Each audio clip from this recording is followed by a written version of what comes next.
This is me, Mrs. Murphy from Weber State University, and today we're going to take you through your rite of passage.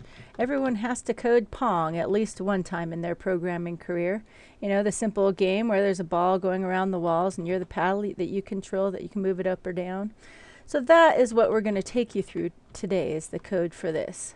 I better close this out before I die. Okay, so here we go. Here is the code for Pong, and all I've done is I've taken the my code and I've renamed my code to say Pong. I've changed it here and also back down in the main. There's new Pong instead of new my code. Okay, so I'll stop scrolling. I know that gets kind of annoying after a while.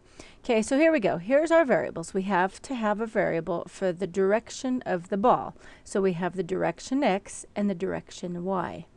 I also need the location of the ball.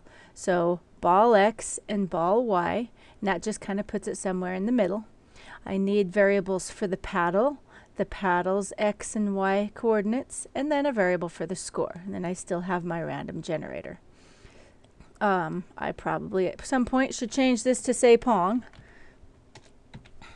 So that's my settings. These are just the original settings. The only one I've changed is the title. I have the speed set to 50. I can't remember if that's the default or not. I think it is.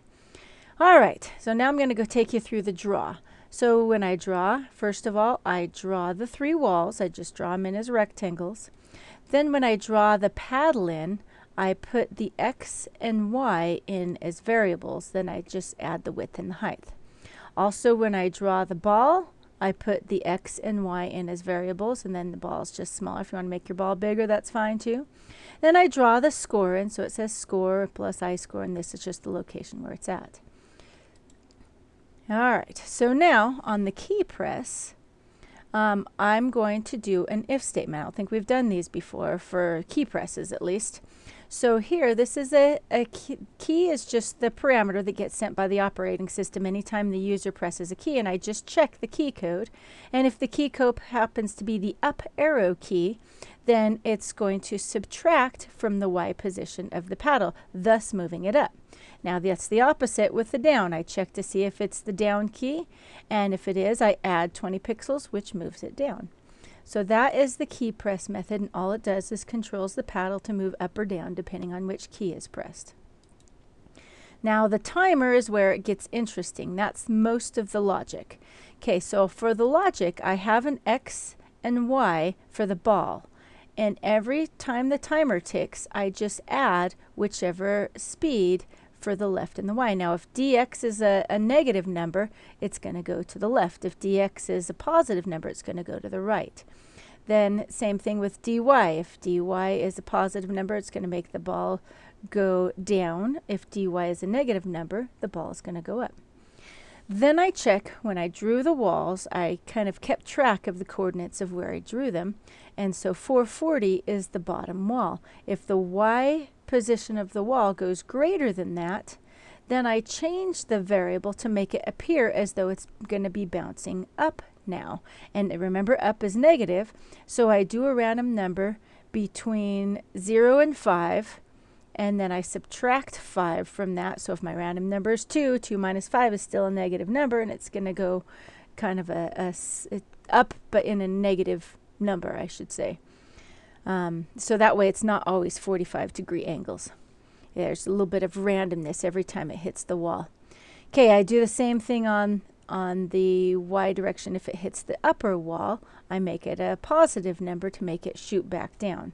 This is the left wall, and I make it a positive number to go right. The only tricky one is if it hits the paddle. So here I have, if the X coordinate is greater than the paddle X, and I have to subtract 10 pixels to account for the size of the ball. Otherwise, the ball will go all the way into the paddle before bouncing back.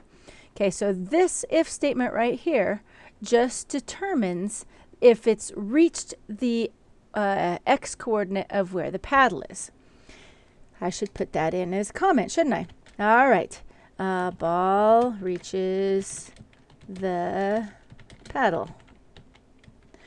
Okay, now this if statement determines if the ball is within the bounds vertically? Now I've all of a sudden just mixed up vertically and horizontally. Vertically, yes, vertically is Y, right? So if it's greater than the top and if it's less than the bottom of the paddle, that means they get a point because their paddle was there in time and you score 1 point. Otherwise, it changes the score because they just lost a point and it puts the ball somewhere random. As far as the X coordinate, it's going to be some place towards the left side of the screen. And then the Y, I just put it right in the middle. So that, my friends, is Pong. Not too difficult. I've given you the code. If you can't read this video, the code's also posted online. So for this last project, you can either do Pong, and I think there's a couple ways you can modify it. You can do Pong for partial credit, but then if you want, you can go on and do a program of your choice, or you can modify Pong, or you can do kind of whatever you want. This is your final project. Show me what you can do with what you've learned in Java. Well, good luck with that, and hopefully everything works out for you, and the final test is easy, and you've nailed this class, right? All right, have a good one.